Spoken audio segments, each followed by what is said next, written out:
We all know police and sheriff's deputies help protect the public from criminals, but who keeps the car thieves and killers in line once they're in jail? KXLY4's Jeff Humphrey is live with us tonight with his special report, Shakedown Behind Bars. Robin, we spent the past 2 months slipping inside the Spokane County Jail whenever corrections deputies gave us a heads up they were about to launch a surprise search in one of their modules. How they do it and what the inmates are hiding gives us this rare look at life behind bars. Go.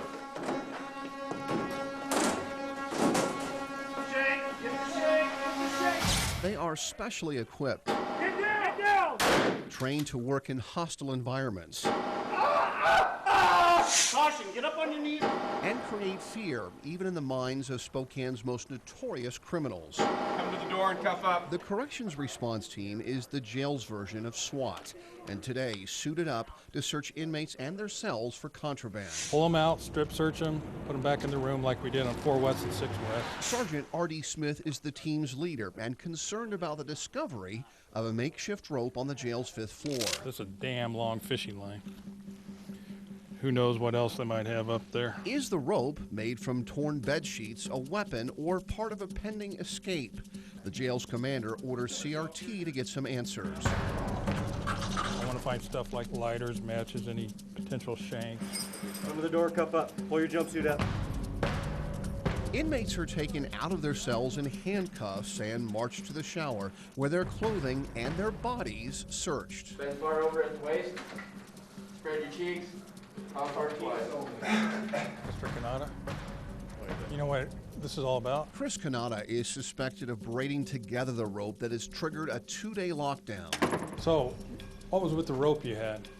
I worked out with it, honestly. 59 feet of rope, you worked out with it? What do you do? As crazy as it sounds, I wrap it around my bin and I work out with it. I do rows and deadlifts and squats with it. It's the truth. Corrections deputies accept Kanata's explanation, but not his apology. Just so you know, doing stuff like that, Yeah. it's got the whole floor locked down. Then, in a surprise demonstration of accountability you wouldn't expect to find behind bars, Kanata takes responsibility for his actions. After this is done, he should put me in the hole and I should take punishment rather than everybody else. Even though prisoners may be separated by locks and concrete walls, they can reach out and touch someone else by fishing. With a little practice, prisoners can use a weighted string to fling notes, or in this case, a bag of beef jerky underneath their neighbor's door.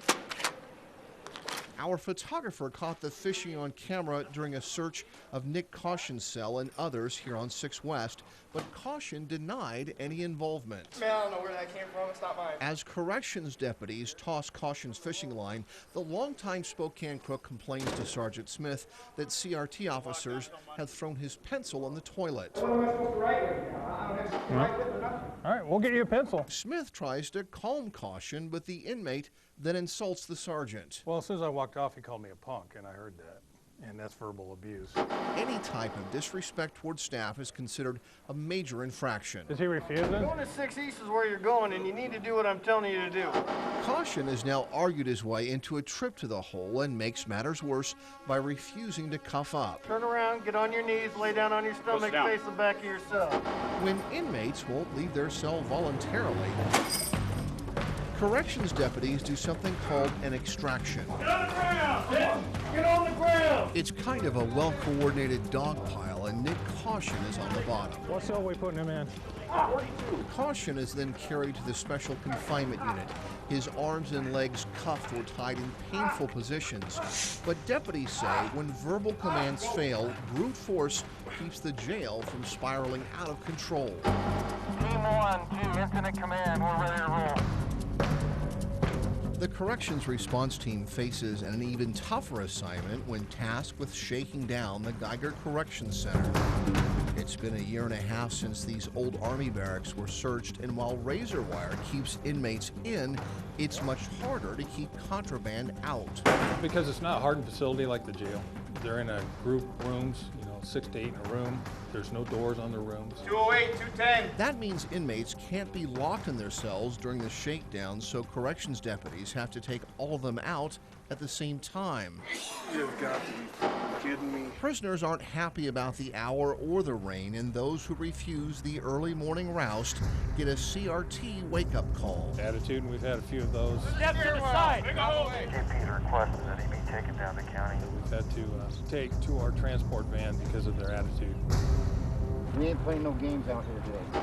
Outnumbered by a 15-to-1 margin, CRT is only armed with non-lethal weapons like pepper spray and a shotgun that shoots beanbags. We have a few deputies, but with their equipment and the way they're trained, it is a force multiplier.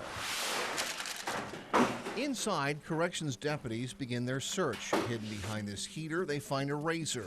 They take it out of their shaver. In another room, prescription drugs. Top bunk by the window.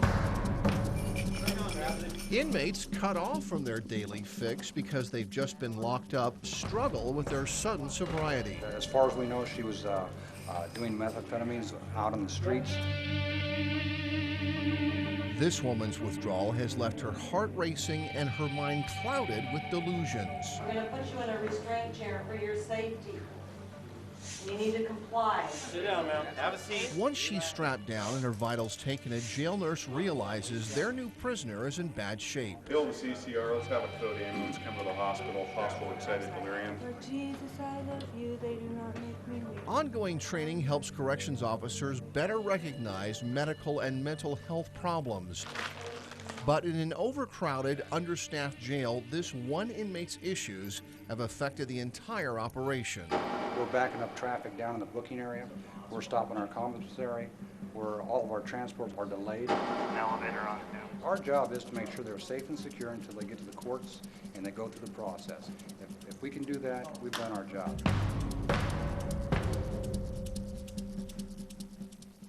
Tonight, there are more than 700 suspected criminals locked up in the jail and out at Geiger, and one of the things that keeps those overcrowded facilities from erupting into violence is the corrections response team.